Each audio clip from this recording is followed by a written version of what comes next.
الله الرحمن الرحيم يا أيها الناس اتقوا ربكم إن زلزلة الساعة شيء عظيم. السلام علیکم سامعین، 13 ربیع الاخر اور 6 اکتوبر ہے۔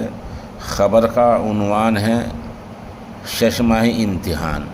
یہ امتحان ریاست ہماچل پردیش میں ہوئے ہیں۔ وہاں کے مدرسہ فیض اشرف مسجد عائشہ ضلع سولن ہماچل پردیش میں شش ماہی امتحان 2 دن پہلے مکمل ہو گئے ہیں۔ ماشاءاللہ یہاں امتحان میں قاری محمد راغب تھانوی، حافظ حکیم الدین نالاگڑھ ہماچل پردیش اور مولانا محمد صابر وغیرہ نے شرکت کی ہے، یعنی ان حضرات نے امتحان لیا ہے۔